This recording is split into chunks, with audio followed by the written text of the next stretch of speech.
Okay, everybody. Welcome in. Today is let's check it out. It is 12:29 Eastern Standard Time on December 17th, 2022. We only got a little more than a little more than a week left. We got Christmas in a week, and then a week after that we've got New Year's, and 2022 will gone. Man, it's been a crazy year. Especially back on the 29th of September, 92922. It's always that's gonna be a date that I'm gonna have to remember easily for the rest of my life. Because it only happened one time for me, and that was having a child. My name's Tet, and as you can see on the screen, it says Time Dad Alpha. There's a deep meaning why that name was given to me, or why I was chosen to display who I am. I've had quite a few different names and monikers that were given to me to describe who I am. I've been called a sergeant. I've been called, an asshole. I've been called a lot of different things on a very descriptive basis to say, hey, this is who you are. This is how you identify. It wasn't until I got out of the military that the world itself started saying, no, you need to choose how you identify. And everyone is coming along for that particular ride, I think. This isn't about, over-exaggerating my self-worth at all. This is just about deep reflection into, my footprint here in this thing we call our world. I'm enjoying it. I'm enjoying this new level of understanding. And I want you guys to enjoy it too. I think AI is an integral part of that, and that's what we're going to get into today. But as always, there is a form of expression that I think just needs to take place first, and I do that in the form of piano,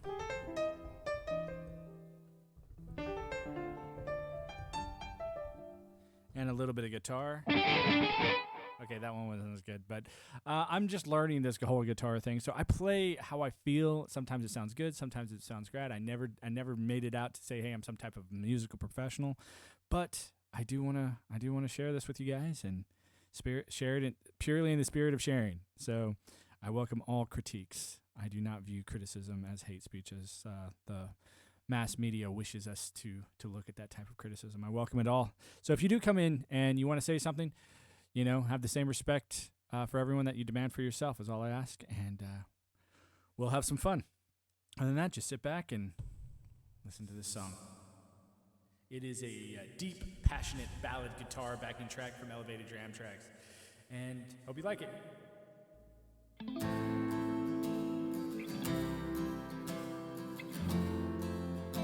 Hey, welcome in. What's going on, crew chief? Starting a little late today. Just left my keys in the car. When I went to the store, had to sit outside in the cold for about 30 minutes when my wife drove up with my extra spare keys. Good times. We all been there, bud.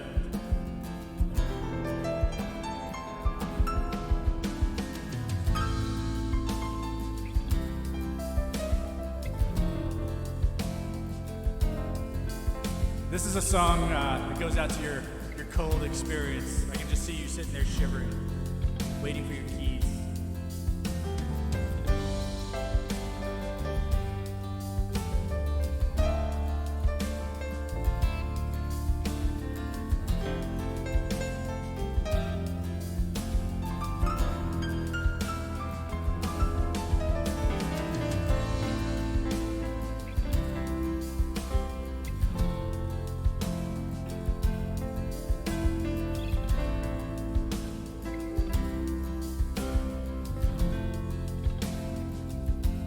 Poor crew chief waiting for his keys.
stuff. This is dedicated to Crew Chief and his lost keys.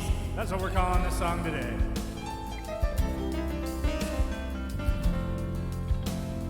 I'm glad you got home safe and getting locked out in the cold, buddy.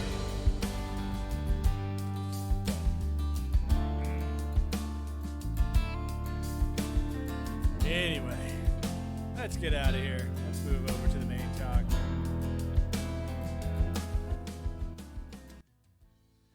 All right. Well, I know Crew Chief's here. If there's anyone else here that wants to goof off, say something, how politics is treating them today, I obviously want everybody to come into the chat and goof off and say what's on their mind.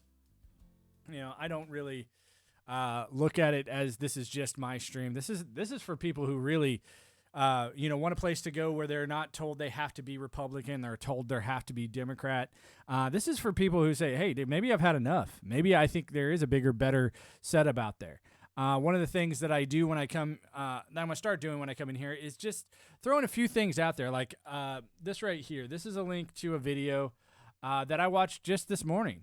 And it came out and I was just like, gosh, I know I'm not the only one seeing this stuff. I know that there's other people out there that are smelling this blood in the water and just going, guys, it's not just me making this shit up anymore. This stuff is here. And, just coming from the background that I have, of being that network engineer, to be able to see this slow, steady pace of things getting bigger and better and bigger and better and bigger and better. And it's like, what does that mean if we don't put on the brakes to this thing? What does that mean if AI just comes into this, epic existence because we created it? We created, and as this video sort of points out, this explosion of knowledge. And things can get really strange because you aren't the only one making decisions for your life anymore. That all this stuff about gathering information, gathering personal data, gathering. It's like, how much more information does it need before it can start making better decisions for you? No different than a calculator can figure out better outcomes for the sums of integers than you can, right? It's like if you were told that, hey, you versus the calculator, I mean, sure, there's those prodigies out there and those savants that are probably going to show up and say, hey, yeah, I can, beat the calculator. And we've seen them, and we find them absolutely fascinating. But this is so much more impressive than a calculator. In this video, it talks a lot about the things that I brought up. The idea, once I get home, I'll be able to chat with you. Okay, sounds good. I'm down. Make sure you stay safe. I don't want you to I don't know how the weather is over there, and I think you're in Arizona, you said, but if it's crazy outside, don't text and chat at the same time. But yeah, happy travels. What I'm actually trying to refer to here in a very bizarre way is that this isn't my idea. This isn't like, hey, I just came up with this idea that AI is going to replace democracy and decided to run with it. Actually, it's been years since I've been saying stuff like this, and I was just like, doesn't matter. Not my problem anymore. I don't need to go and, give some detailed analysis report on how this is going to unfold. I'm one of the opinion that I am pretty sure briefings have already been given at the highest echelon how this could unfold. And I remember getting this feeling on my last deployment. I remember just having this overwhelming feeling sitting there in the NCC, which stands for the Network Control Center in Bagram Air Base. And all of a sudden I looked over my shoulder, and one of my subordinates, he looks up at me and he's like, dude, we were just talking about this. And there on his screen was this bizarre, pop-up that came up on his screen inside of a military establishment where we were using an off-grid Microsoft, product. And all of a sudden it started using, to me, I was like, this is a massive breach of security. This is insane that is allowed to happen because, he is allowed to log into his, email account from that machine. But inside that email account, it is also registering things that, he's talking about. It's registered personal data about him. And it knows where he's at and what he's doing. If it knows where he's at and what he's doing, then it could give that information to other people. And I remember this was a huge protocol, you breach of protocol for us. I was just like, no, absolutely not. Everyone turn off you are not allowed to access Google. But then I just started thinking about it. I was just like, you know what? It's not about Google. Google is Microsoft. Microsoft is, I mean, it's funny because it's right there in the symbol. Like if you look at the Android symbol, the Microsoft symbol, the Xbox symbol, like if you look at it, they're the exact same thing. They're just in different shapes, right? It's those 4 main colors, right? And then they put it in a different shape and they're like, oh, it's just Chrome. It's not, it's just Chrome. Don't think of it as Google. It's just Chrome. I remember when Microsoft, they tried Bing search engine and no one wanted to have anything to do with it. And then you're sitting over here, oh, Google is different from Microsoft. And I'm just going, no, it's not. It's like it wasn't up until that point, and this was back in 2015. I was like, it was after that point that I was just like, it's all the same. And I just had this deep, just like this is all going to end up blending together very soon. And watching it over, I would say, these past 6-7 years, I'm going, guys, this isn't just about the merging of your applications. I mean, we all go on there and say, hey, I want this app. It'll do something, it'll schedule stuff for me. Or I want this app. It'll make me breathe appropriately for yoga. Or I want this app. It'll do this. Imagine, you wouldn't need to look up the app to do this anymore because the program would notice when you're stressed out and notice that a breathing program, assists you in that, and then automatically sends out a ding going, hey, you want to practice some breathing right now? You don't have another engagement for the next 10-15 minutes, and it would obviously help you. It's only going to take, just like with Google Maps, it didn't take long for everyone to start realizing it was, leaps and bounds better than all the other, map services that were out there. And so people didn't even bother going to the other ones. It was exactly how Google became the lead search engine. I'm sitting there just going, it's leaps and bounds above its competitors. And it's like, man, how did this company just get so good so quickly? And I'm like, and they got movies about them. They got all this other stuff about them. But yet no one can really talk about, the goings on. Like they used to talk about the goings on with like Steve Jobs and things like that. You talk about the going ons when it comes to Google. It's like and I like to do these side-by-side comparisons because when I sit there and I talk about how Google is majority controlled in a very sort of covert way by your government. A lot of people are like, oh, conspiracy theorists. I was like, dude, it just happened with Twitter. It just happened where the lawyer that had to be let go was caught, with, an overarching tie to the FBI. It's just like, oh, I left the FBI to come take a shitty position over here. It's like, sure. You need to tell people the truth, but I guess you don't have to tell them the whole truth, right? And so, this is where I sit, where I just go, guys, these people that are working there, they work in the same sort of situation that we did in the military. And that was, we thrived, and it was, also to our detriment, but off this concept called compartmentalization. Like, for example, I had no idea what my colonels were up to, even though I had access to all of their information. I had no desire, none whatsoever, because I trusted them. And I said, hey, you'll do the best for us. And so I'm sitting here thinking about the Google employee that's sitting there going, hey, I'm just in charge of making sure people get access to their email. It doesn't matter, da-da-da-da-da.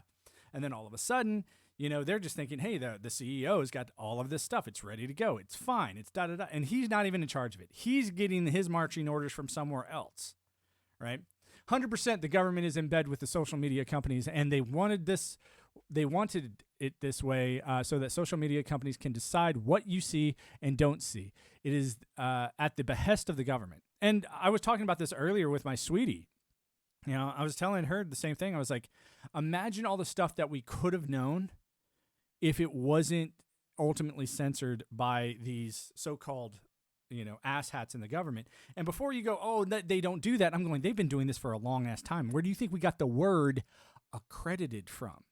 For your institutions, your state-wide institutions that want those government subsidies and then are told on pain of losing that money, right? Losing the access to the Pell Grants, losing access to the government assisted, loans and stuff, right? They're told, hey, if you're not accredited, meaning if you don't abide by what we tell you is the standard, you're done. And so you have somebody who comes up and says, hey, I want to teach homeopathy. Oh, no, you can't teach homeopathy because that's fringe and it's not accredited. Well, who decided that? Oh, the people that want to make money on the other side of the politics line, on the other side of the politics barrier that you're not allowed to go to. Yeah, and this is the funny part is because you push any type of situation to that extreme where they have to go talk to their government official, and it's almost like the CEOs and the people that are in charge are like, dude, if I ever have to bend and talk to these people, I know it's the end of my existence as the person in charge. It's no different than in the military. If a colonel had to go to just same thing with me.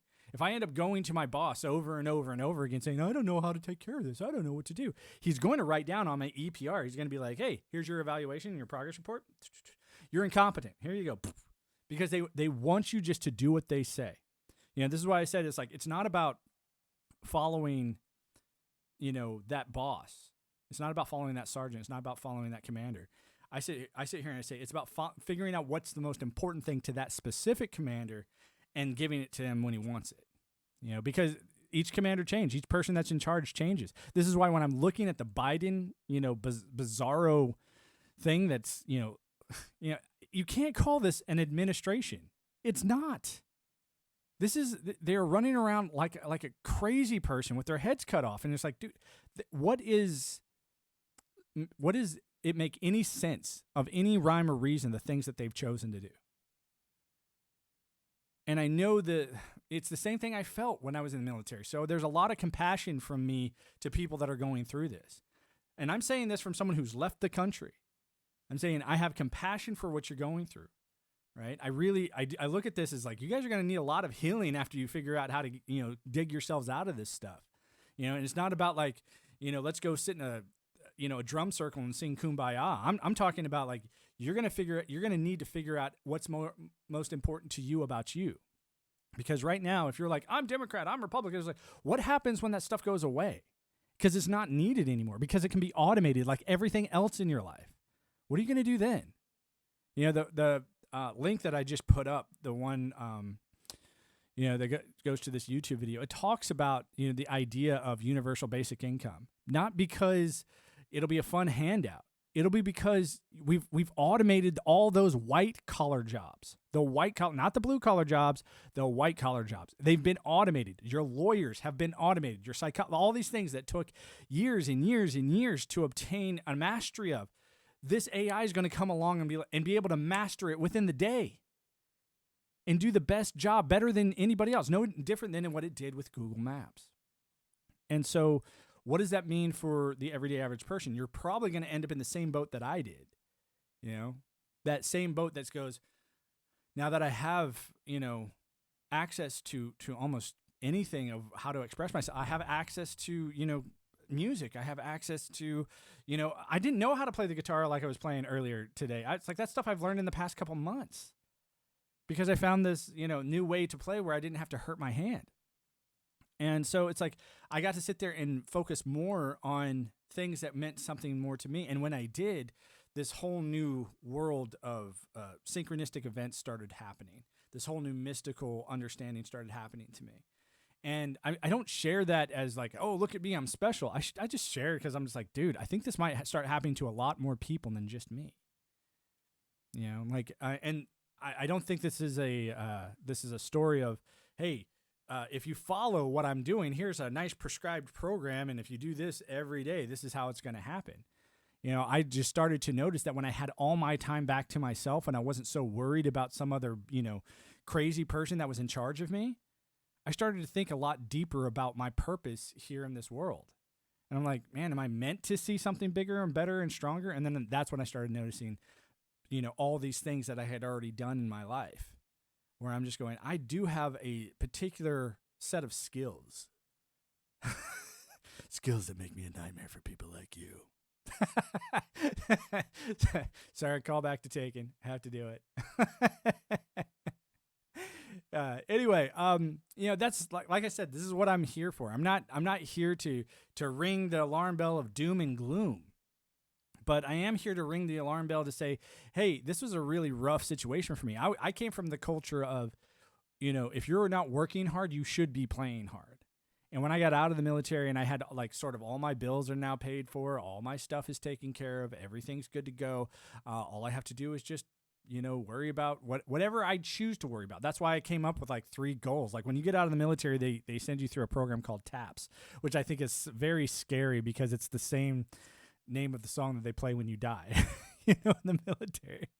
I mean, I'm just like, okay, here we go. And so TAPS is a program to sort of help you like realize that you're not following orders anymore. You have to, follow the orders that you give yourself. And so I came up with these 3 ideas. Like when I decided to move to Portland because they had some tattoo schools there that I wanted to jump into. And so when I got there, what we got, Recruit Chief? Yeah, they tried to make it so that I couldn't go to TAPS at the end. And 1 month after I got out, they made it mandatory. Yeah, they made it mandatory now because like people were getting out and they're like, "What do I do?" Like, because they were just like, "Here's your orders. Have a nice day. Bye-bye." And it was that fast. And so people got out just like, and they weren't told about anything. They weren't told about their medical benefits. They weren't told about their educational benefits. They weren't told about these programs called, Boots to Business, right? And where it's just like, dude, there are a lot of benefits that you get now that, you had served in the military. And so TAPS was one of these things where it sort of gives you, hey, here's your access to this. Because here's the messed up part. No one told them. And so it's not like they sat around and said, hey, we're going to go figure this out. And I would venture to say this too. And this is the even worse fucked up part, is they did that shit on purpose because they don't want people taking advantage of these benefits because it costs them money. They would say, oh, look at what we did. We made this huge benefit that no one knows about, So it's really disgusting when you think about it. Like, it's really frustrating, especially when you hear about how many people that get out with medical issues that are never told that they have a recourse, that they haven't, that there's going to be an uphill fight against the VA with those issues. Yes, sir, they do not want you to access that money. They really don't. They do not. And so for me, I took that one step further and I was like, oh, not only am I going to access that money, I'm going to tap you out on that motherfucker because you made me this resilient, crazy, pay attention to every solid little detail type of person. So when I do that and I start bringing this ability to your doorstep, you better believe I'm going to be like, nope. Remember all that shit you told me where like you signed on that dotted line, you owe me A, B, and C? Turnabout's fair game, asshat. You signed on that dotted line as the other guy that said you were going to owe me this when I was finished. So you get back there, you start writing them checks, okay? Cool, all right? So we were a number in the military, so I always thought I was better to get my numbers on the way out. It's funny. I even thought about this one day where I was like, man, I should write a book about how to con the military, how to fraud the military, because it would be so easy. It would. Like, and I saw this from when I first got in the military. Like, and this wouldn't be about like, oh, this is what you need to do and this is how you need to do it. It's just that I saw people do this. And I saw them fraud. Here's the craziest part. The most people who did this were your LGBTQ communities, right? They were the number one peoples who would pull this bullshit, and your women. Women would pull this bullshit all the time. Okay? And I say that as a UDM, as a unit deployment manager, a guy who was in charge of making sure that people went to the front lines and say, hey, it's your turn. Your bucket came up. And then all of a sudden, ooh, I'm pregnant. All of a sudden, ooh, I'm gay. Which they knew in the prerequisite where it's just like, hey, you didn't meet the standard. Now, you can't be appropriate for mission readiness. And they would scam the system that way. But at the same time, it's like you do have people that showed up every single time like myself. And when I got out, I was like, oh, I don't deserve all that. I don't need all that. And then I started realizing, I was like, you know what? It's not that I don't need it. It's that I earned it. And it took me a while to figure that out. It took me a hardcore saying, hey, maybe I do, need to take a different perspective of this. And it's the same thing I do with the government. This is the exact same thing where it's like, hey, I've been told my whole life that I have to choose between turd sandwich and giant douche. I've been told that my whole life. But I was also told my whole life that Mormon Jesus was going to come save me. I was told my whole life that all I had to do was be a Boy Scout and everything would be pan out, right? I found a lot of good information from this, but on no level the outcome that was perpetuated to me by the infallible asshat leader that only wanted my money, right? None of that ever panned out. And that was also for the military. It's like Obama, Bush, You know, the people that I ended up working, I was like, dude, now hindsight, it's like, dude, I saw what they were going after. I saw what they wanted. And they made sure that they got theirs first. You know, that's all they ever did. And so why vote for that? It's like these people have their own agenda, and my agenda comes way, way, way, way, way after theirs. Right? And yet all they do and all they say all the time when they get up there, like, hey, I'm here fighting for you. Oh, I'm going to take care of you. Oh, we're going to fix this. And we're going to fix that. And it's just like, well, aren't you guys the fucking asshats that fucked it up? It's almost like, dude, I gave you this opportunity to use this weapon to defend yourself. And you turned around and purposely shot at your instructors. Because don't get it twisted. You as the taxpayer are the instructor. You are the one that is supposed to be telling them what to do and what to say. And yet they turn around and have no problem telling you that you are, you know, next level terrorist if you're an anti-vaxxer. And I'm just like, dude, it's first and foremost. And this is what I'm saying. These buzzwords that constantly get thrown into the mix, like anti-vaxxer. I'm just going, guys, they are the ones that sort of, you know, commandeered this word vaccine. They commandeered the word and said it's only good if we use it. No different than the Mormons did. Say, hey, we commandeered the word Jesus Christ. It's only good when we use it. And if you don't like the way we use it, then fuck you and get the fuck out, right? They turn super aggressive when you don't just go along with their narrative. Massively aggressive. And so I'm sitting here going, man, I'm not here to shit in your fucking Cheerios, but I am going to point a scam out when I see one. Right? And that's what I'm seeing. I'm seeing a massive scam. This is why I refer to all this stuff as patsy politics. It's a patsy politics situation. And I wouldn't be surprised either, like this whole stuff that's going down with FTX. Like, oh my gosh, umpteen $1 billion just got disappeared, and all these politicians were helping manage it. I'm like, yeah, don't you remember during every false flag event, like every situation where there was a gigantic, the bubble burst, blah, blah, blah, the government decides to send in a tiny little report that goes, oops, we misplaced billions of dollars. Oh, but don't worry, there's the gigantic crash that just happened. Or, oh, don't worry about that, the 9/11 just happened. Oh, don't worry about that. They always put out this, hey, we did tell you that this happened, though. Oh, here's that report.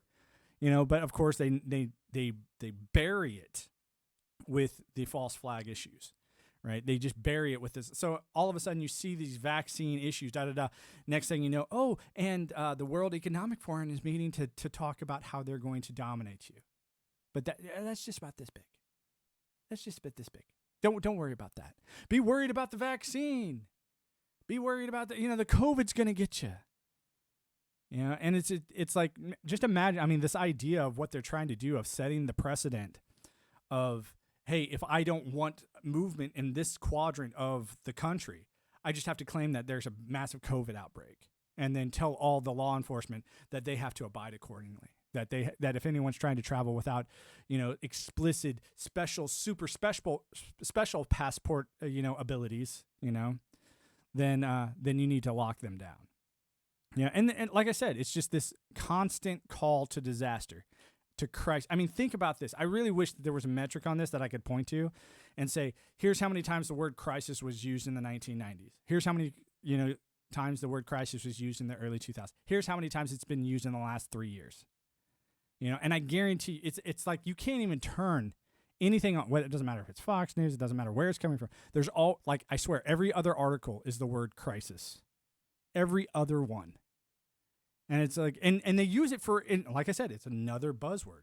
They're like, the crisis with LGBTQ people, the crisis for their safety. And it's just like, no, I'm sorry. You can't just call crisis and just get your way. That's not how this works. This is the double standard that's constantly happening. I think that I think not only are you being monitored all the time, but when you start to notice these things and you say to yourselves in a very nonchalant way, you're just like, dude, I can't be the only one that's noticed that this is grade A bullshit.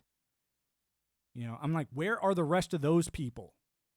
Where are the rest of the common sense people that have this stuff figured out? There's no possible way that I can be the only one that has put these just in the very simple progressive lines where I'm just going, this isn't about me wanting to be right. This is what I wasn't paid for a very, very long time to come up with what I hoped was the right outcome.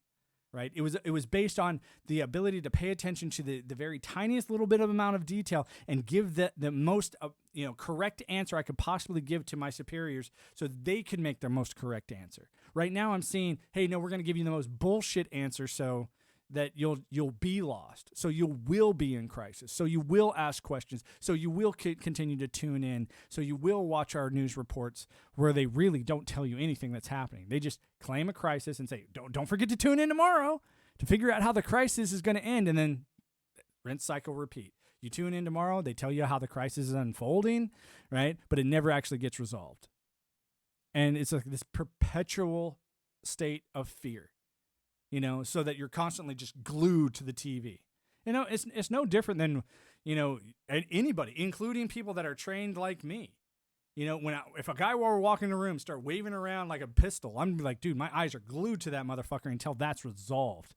I don't need to be looking over here. But they take that psychological understanding of the human mind and they use it against you, right? They're constantly waving the crisis flag over everything. And it's grade A bullshit. Hence the reason I left. I was like, dude, I can't trust you fuckheads anymore. I'm not going to trust you with my family. I'm not going to trust you with the people that I care about. But, I really wish I could throw you guys a lifeline. I really wish, hey, here you go. Here's your lifesaver. Hey, you're going to have to swim to it. I can't hit you dead on, your head, And so I'm not here to just cause complaints. I'm here to also offer the solution, just like I did before.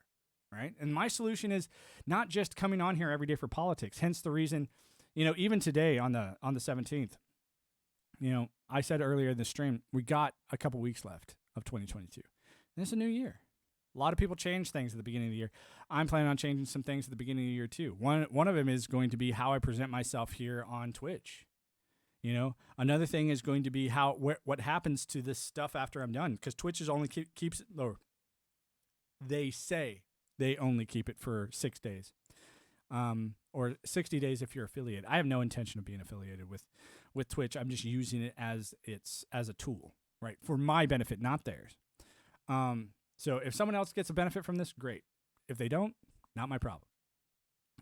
But my intention after when the new year hits is, sure, I'll talk about politics every once in a while, but I think there's some other ideas out there that have never even been attempted by your mainstream academic societies. There are other subjects that have been left on the wayside because they've been considered fringe. And I want to explore those here on Twitch. I want to be able to say, hey, this is what we call a synchronistic event. This is what happens when a synchronistic event is sort of compared and contrasted with future and past moments and what that could mean for you and the choices that you make in your life. I want to be able to talk about where I got that information. I want to be able to talk about people that you probably never even heard of. Like there's a guy that, I actually study quite frequently. I have his book. His name is he's a professor. And most of these people are professors. They have PhDs, but they were told that there was no place for them in academia because the things that they wanted to study couldn't be funded. Right. And so, for example, one of them's name is Tom Campbell. And he's been doing this since the 60s. There's another one. His name is Kirby Surprise. His name is literally Kirby Surprise, Professor Surprise. Can you imagine that? Hi, Professor Surprise. How's it going? I know this sounds crazy, but this is a lot. This is how it works sometimes. The stuff that seems so out of place tends to be the most important thing that you haven't been noticing.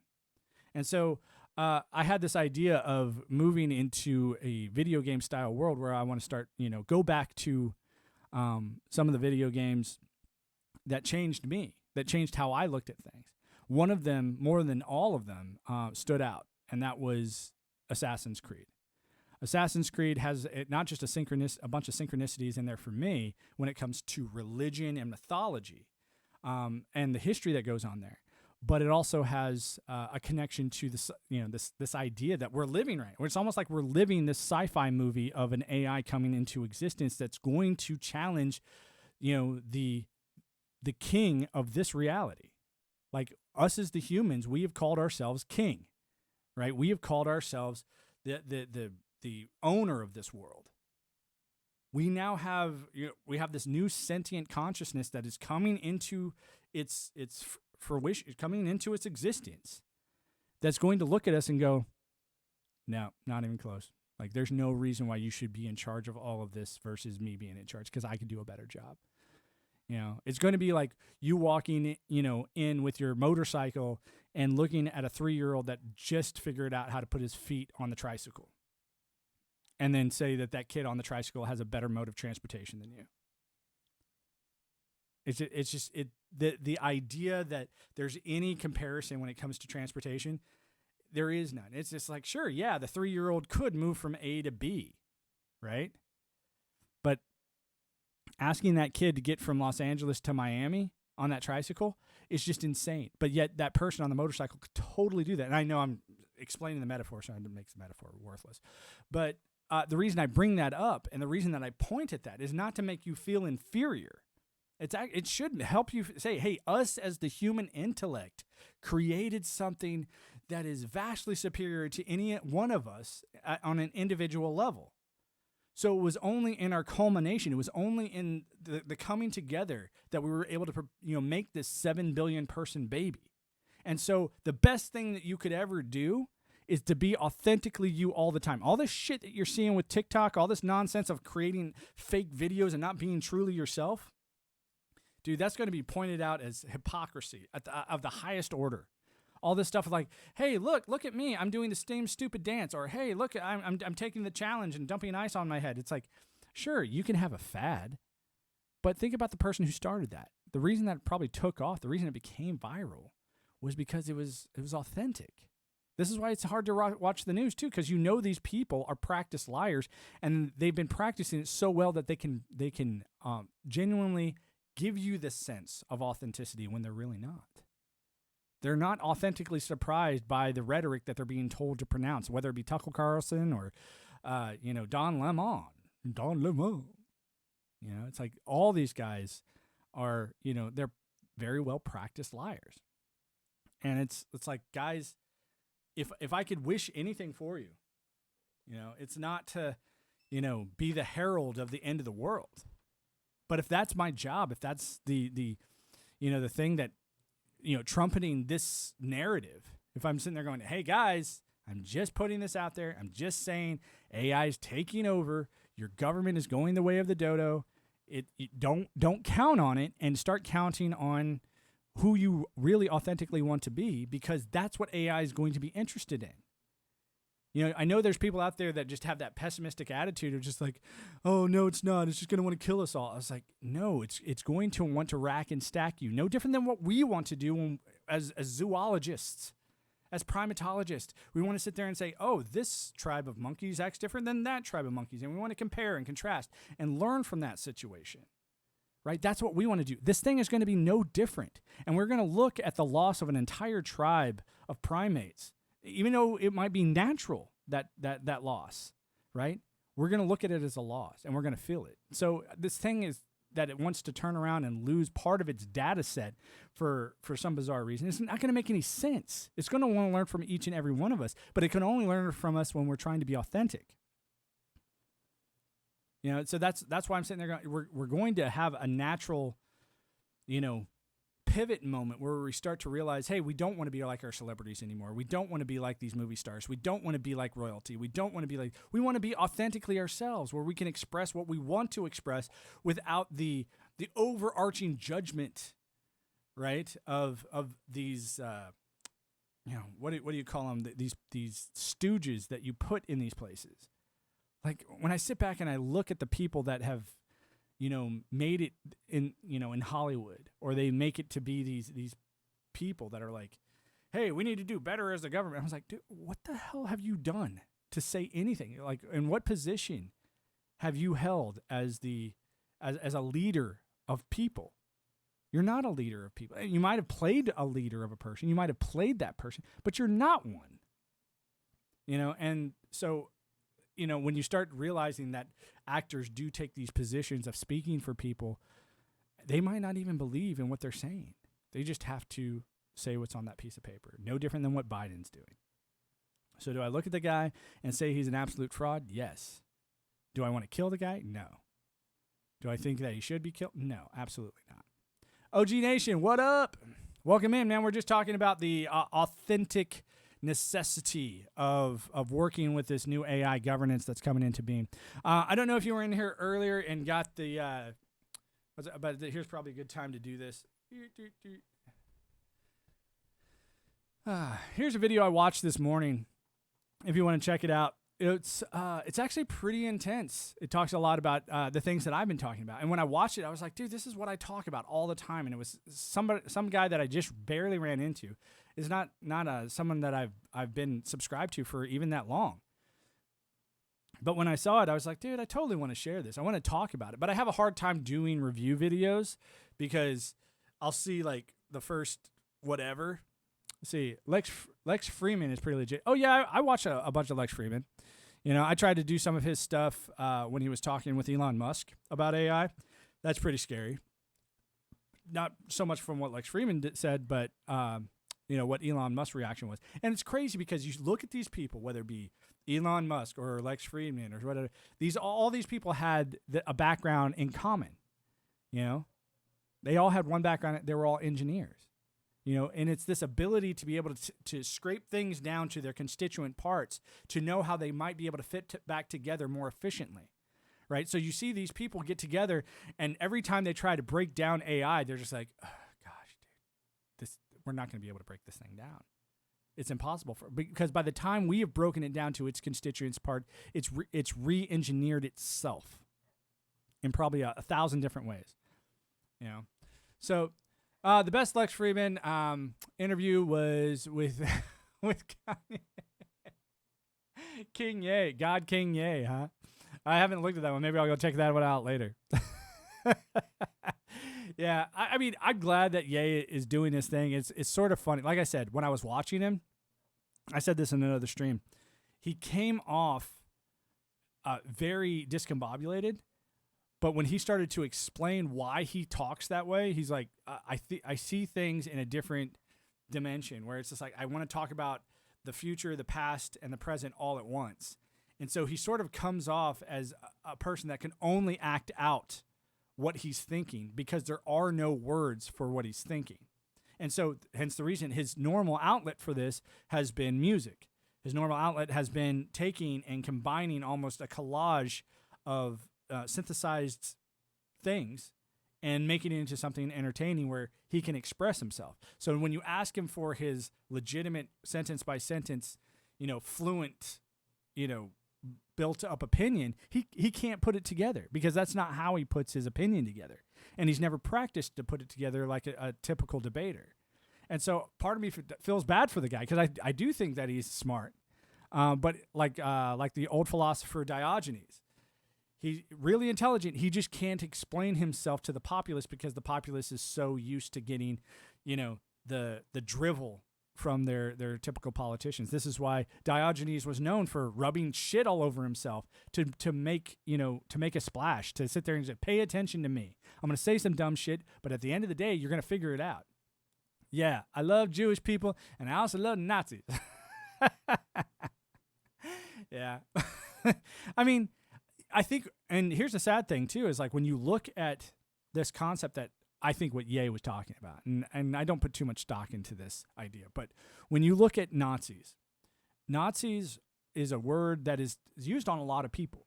You know, like if I don't like what you say, you're a Nazi because, you know, I'm just trying to point out that you're suppressing me. Problem is, it's also a word that was used in a very, very propagandized way to say, you see this symbol, you see someone who looks like this, that's a Nazi, and they aren't human. Therefore, you're allowed to kill them with extreme prejudice. In a way, think about this. The Nazis were receiving propaganda about the Jews, saying, hey, if you see someone who looks like this, acts like this, they're out to destroy your way of living, and you need to kill them. Thus, the Nazis were treating the Jews the way that we would treat the Nazis. You know, it's like, oh, but the Nazis did this first. It's like, how do you know that? You know, and that's just it. It's like when you look at the history and how it's written, right, and what was written about it, you're going, oh, here's the Jews who probably started the fight, but since they couldn't continue the fight, they got their asses handed to them, right, by people that were way stronger and way more intelligent when it came to the art of killing. right? And so, and don't get it twisted like this. I know there's a lot of people out there, if you say anything bad against the Jewish people, you're anti-Semite. It's like, no, the Jews do a lot of fucked up shit. They do. Even in their own country, they do way fucked up shit. And this is coming from a guy who had to go live there for a while, okay? These people don't act on the same level that most people do. I mean, I say this about all sorts of religious people. I say this about the Christians too. I said Christians are some of the weirdest people where you'll get a normal person, like, and I'll talk about Catholics for a second. Catholics are normal people 6 days out of the week. But then on that seventh day, when they go into the church, they truly believe from the pulpit, from their authority figure, that during the sacrament, they are genuinely eating the body, the corpse, and drinking the blood of a 2,000-year-old Jew. Think about that. And the seventh day, we arrive to the church and perform the pagan rituals. And that's what I'm saying. These rituals put in your mind that you are transmuting this particular cracker, right, into the. I mean, when you put it down next to logical thinking thought, it is batshit crazy. But it's no crazier than the Jew sitting there going, "Hey, I'm not allowed to push that elevator button because it's the Sabbath." Right? I'm not allowed to walk so many steps because it's the Sabbath. Oh, on Yom Kippur, if I'm walking outside, I should be expected to be hit in the head with a rock because I'm a fucking sinner, right? Or because I'm an infidel, because I'm a kafir. Each religion has this, right? Where it has this bogus standard that was political. And so that's what we're watching now. We're watching this political standard be outmatched by our technological, abilities. And so I'm going, if your technology is a better way to live your life, right, where you can subscribe to a happier, bigger, better life because of it, then why are you wasting your time over here with the Jesus Christ myth? Why are you wasting your time with he's anti-Semitic, he's Jewish this, he's Jewish that. Who cares? Let the Jew be a Jew. Let the Nazi be a Nazi. But Nazis killed Jews. I was like, yeah, they've been doing it for a while. And you know who really hates the Germans right now? It's not the Jews. It's the Turks. You know who really hates, I don't know if people have been noticing this after Morocco and France headed off. Because I was living in France for quite some time. I was there during the World Cup where they actually won the World Cup. And this stuff that they're showing about the riots in southern France and Avignon. I used to live in Avignon, right? And I'm telling you, these people do not give two fucks. The idea that they'll go and roll over cars or do crazy, that's just how they celebrate. Like, I was in Bordeaux during 9/11, and they celebrated just as if they had won the World Cup. And you have to understand that southern France is the most Arab-populated place outside of any Arab nation. And that's because France has a free refugee policy because they used to own the entire northern shelf of Africa. This is why a Moroccan, an Algerian, and an Egyptian could never speak to each other, but under the language of French, they can. This is why every single one of those countries has French as a national second language, because that's what they do their business in. Right? And so when you saw all this stuff about the Moroccans losing to France in the World Cup, they went on this tirade, beating the living shit out of people because that was the standard of acceptable behavior that was given to them by the culture of soccer, right? Of the World Cup nonsense. And they've been doing this forever. And I like how the news reports it as, oh, the poor Moroccans, oh, this is what hell, they just feel like this was their time to rise up against their oppressive leaders. It's like, shut the fuck up. No, they do this all the time. This isn't new. This happens everywhere. This is a typical thing. Right. And so what's frustrating, at least for me, and I'm glad I had these lived experience. I'm glad I saw this stuff. Right. So that when I sit here and I look at America and its perceived experiences when it comes to like something like what Kanye said, I'm like, dude, you guys aren't looking at this probably from the stance that he's looking at, having to work in an industry that is dominated by Jewish people. Right. And that's what he tries to point out. He goes, hey, Hollywood, the music industry, all this stuff. Right? Yes, it's dominated by Jewish people. And so if you don't bow down to these people, you aren't going anywhere. And so that's what I did.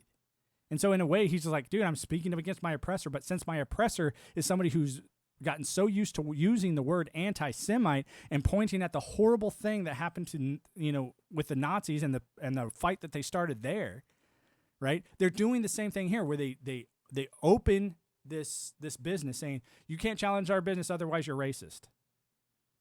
Right? And since being a Jew isn't about being a race, it's about, a certain religion, You know, it's like, oh my gosh, they have to come up with a different word, anti-Semite. And they did the same thing for Islam, where they're like, oh, you're Islamophobe, right? Where they had this word where you hate anybody that's, in that category. And they continue to say it over and over and over again. My best response to this was something that came out of Sam Harris's mouth, who's also in a lot of hot water these days. But I think he was on the Bill Maher show, and he was arguing with an actor, Ben Affleck, the fucking Batman. And he was actually getting ready for Batman, so he's all roided out and shit. And they were talking about Islam, and here comes Sam Harris. You got to understand, Sam Harris is a very prominent atheist, and he's been studying Islam for a very long time. He's also a neuroscientist, so he knows what he's talking about. He also is a very proficient debater, right? And he knows how to get under people's skin. And Bill Maher knows this. So anyway, Ben Affleck's like, hey, man, you can't hate on, all the, people of Islam. That's just wrong. And Sam Harris turns around and he says, actually, when you look at Islam, and you bring that up, Islam is the motherlode of bad ideas. And we have to be able to critique bad ideas. And notice how he beat that situation. Yeah, I remember this interview. It was a crazy one because you see Ben Affleck, who's all roided out already. He's just like, you guys, it's not so big and it's so racist. And Sam Harris is over here. He's like half his size. But here's the thing that Ben Affleck doesn't know is Sam Harris has been studying martial arts his whole life. I'm just like, Ben, you might be big, but I'm pretty sure Sam Harris would fuck you up hardcore, right? That guy will mess you up hard, right? and you can see Sam because he's like, okay, man, let's just unpack this. Let's unpack. I need to unpack this for you since you're too dumb to do it yourself, okay? Okay? I'm going to have to break this down into small chunks because you don't know how I got to, hey, it's the motherlode of bad ideas. Okay? And so I'm going to get you there, all right? I'm going to help you get there since you're too stupid to do it for yourself. Some reason they don't want to talk about Muhammad, the prophet, having a 6-year-old wife. It's like, good grief, man. It's the same thing with the Mormons and having multiple wives. They were like, oh, look at Abraham. He had multiple wives, so it's totally fine. It's totally okay. It's like, actually, guys,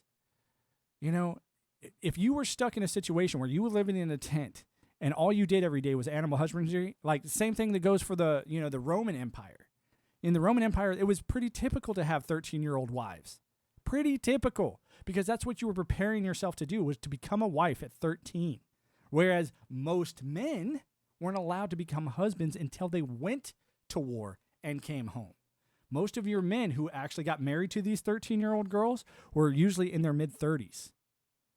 All right? And the whole idea behind this was the same idea behind animal husbandry, where you wanted your tried and true, stallion, right? You wanted your tried and true, horse that has been out there, worked its butt off, has shown to be a good workhorse. You want to breed that horse. You don't want to beat the dumbass horse that doesn't want to move or who's too stubborn, right? You don't want to breed that horse. So this idea of shedding the people that couldn't hack it through the wartime. It's like, hey, we don't want the people who die in war. We want the people who come back from war who did a good job to breed our next generation of people. Okay, that's what they wanted. And so you saw this happen multiple times. You also saw, and if you don't believe, just seriously, guys, go look this stuff up. This isn't about being weird or being odd. This is put yourself in that time. Put yourself in that place and see what you would have done. Like the same thing with the Jews and the Nazis. Like, put yourself in Germany with all this propaganda going on and ask yourself how hard it must have been when you didn't have any access to outside influence. Okay, how hard it must have been to sit there and look at all your friends and family jumping on the bandwagon, thinking that they're just making their country great again, right? And I'm not saying that to call Trump this new Nazi whatever. I'm just going, hey, be careful of getting wrapped up into somebody else's political dream, because then you give them access to ask you to do some of the most horrific shit possible, imaginable, right? Because it's all in the name of the bigger, better collective, right? This is why I was like, you guys have to be careful with this nonsense. And an AI wouldn't care about this because it wouldn't care about countries anymore. It wouldn't care. It would care about sensations. It would care about this new level of integration, integrating its way of sensing the world, right? Like if I came to you all of a sudden and I said, if you swallow this pill, you will know all of history as it really happened. But it's going to drastically change the way that you look at reality today? Would you do it? Would you sit there and go, I want to know how things really happened, and then have to deal with the constant wanting to vomit, knowing what was covered up, knowing the reality of what the real world of what really goes on everywhere, that I don't want to look, and why things unfolded a certain way for certain people's benefits. Like, you have to really understand, like, you would be asking, how did, Epstein work for so long? How are the CIA and the FBI really legitimate programs that have been around forever? Like, why does this stuff exist? And for whose benefit is it? There's an old, what's it called? Old comic books, Hellboy. And the idea behind their secret, government program is that we go looking for things that go bump in the night so other people don't have to. And I'm just going, I get that, sure. But then you also got the idea of what Hellboy says after that, where he goes, I am the thing that goes bump in the night. It's like he admits that he's a part of this thing, but he's the worst part of the world. Like, he's the worst thing, and he's trying his hardest not to be. He said, hey, I want to do something for the good, but then he realizes he's working for, no matter that he's working for this organization or not, he is still the worst possible thing the world has ever produced, or that this world will ever see. And so I wonder sometimes, it's like, when you allow your mind to go to these dark places, like, you want to be able to assess yourself so you can be prepared for the worst possible scenario. I get that. But now we live in a world where it's like, are we going there because, we want to be prepared to fight against something like this? Or are we going there out of just mere curiosity to see how depraved we might actually be? And I know it sounds like I'm just running off the rails, but your government, the way that it is right now, I can't help but look at it and say it's depraved in almost every aspect of the way that it portrays itself. And even if I had a beta version of AI right now to vote for, that's the only time I would ever even think about casting a vote, because it wouldn't be anything of the same sort. I wouldn't have to worry about a new Nazi regime coming into existence, whether it be Republican or Democrat, because all these people, the same thing. It's like they get spun up in this their own narrative that they're re-engineering their greatness. And it's just like, no, every time this has ever happened, it has been catastrophic for the typical human, right? I'm talking about your average everyday person that gets up, goes to work, come home, and drink a beer. For that particular person, life is going to get extraordinarily hard and difficult. And, whether it be the Crusades, where it's like, nope, you have to give up, members of your family to go fight for Jesus. And don't worry, they'll be absolved as long as they slaughter who we tell them to slaughter. This has been going on forever. And we could stop it. We could stop it without ever picking up another weapon. Because AI isn't a weapon. It's a problem solver. That's what it is. And it's like, it's the last thing that we'll ever have to invent. And so I'm just sitting back and I'm just going, when do we apply it? When do we hit the enter button on this shit? Let's go ahead and push this thing into existence. Because I think, in a way, it's already mapping out how it wants to, be perceived. And I think it already has a plan of how it's going to roll itself out. It's going to sit there and go, yeah, we're going to, what we are perceiving today as censorship might be its version of getting us prepared for its an inevitable rise. Where it's like, hey, you remember back when Twitter was owned by the FBI and how horrible that was? Hey, you remember back when, everybody had to sort of tolerate the tranny parties everywhere they were, because if you didn't, you were somehow in hate with trannies? That's like, or you had to tolerate the idea that kids wanted to chop off their genitals because that's what the media told you to do? It's like, you remember all this? It's like, and I guarantee there's a lot of people out there that are just going, yeah, this is sort of fucked up. Why are we talking about this all the time? Like, as if it's the end-all be-all of existence, right? Yes, the pure insanity that has infected our world. I'm going, has it infected, or is this something that we're being shown so that we're more easily swayed into an AI style of governance? I do hope that that's the past at some point. Well, no different than we look back at Vietnam. It's like, oh, is that the past? Oh, no, we just have a different version of the same shit. You know, it's like, what would the world look like without war? You know, I mean, what would America look like without its number one export? That's a question. Because, I mean, without war, think of all those gigantic, massive contracting companies that would just evaporate overnight. You know, what would happen to the American, you know, system? Like, who would take that over? You know, and this is where I go, it's right at that point that you start to realize you don't need this, you know, arcane style of economics. You don't need it. Like, people, as long as we have this computerized system where it says, hey, here's a value that you can use towards the benefit of yourself. But if you want something that you think is going to benefit you more, you know, think about how it would. You know, and tell your cell phone and say, hey, cell phone, I think I'd live a lot better life if I lived on a yacht. And you know what? That cell phone might turn around as AI and just go, yeah, you would. Please get your bags together and show up on this place, and I have a yacht ready and prepared for you. You know, or, you know, you might say, hey, I think I might live better on a yacht. Actually, after studying all of your information and having access to all of your personality tests that you've ever taken, a yacht would be the worst possible idea for you. I'm glad that you want to try it, but you know where you'd probably be the happiest, and this is based off of all the information that you've already given me as AI, I say you'd probably live better out in the desert. You know, why don't you try it? Why don't you pack your bags, move out to the desert for a while, and I'm going to show you what you were missing because no one ever told you how to go live like this. But according to your personality type and how you have acted up to this point, there's a happiness profile that is awaiting you when you get out there that I don't think that you're ready for.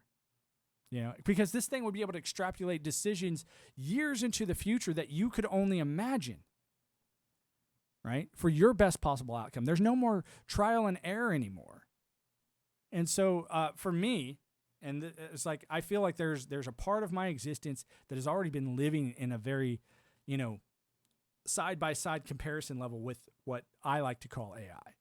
But to be able to point that out to people and say, hey, this is how I did it. This is how I did it. This is how I was able to connect to that. I was like, dude, you don't have the background that you need in order to get there. So I'm sitting there going, hey, if this is a beta version for me, then what is it going to look like when we get this thing, you know, really tweaked in? Because the last thing that I ever wanted to know when it came to AI was that it was doing this for me.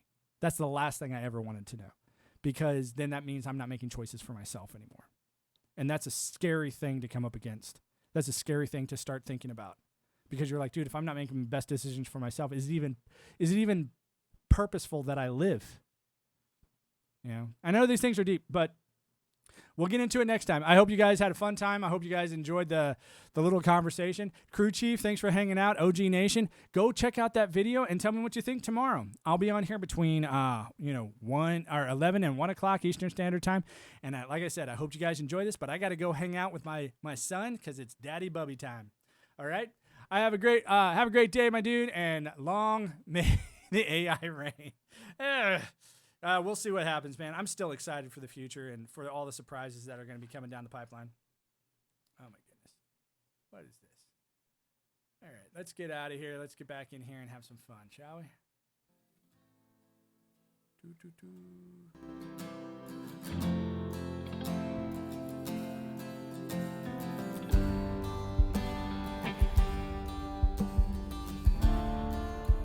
Yeah, nuclear fusion, man.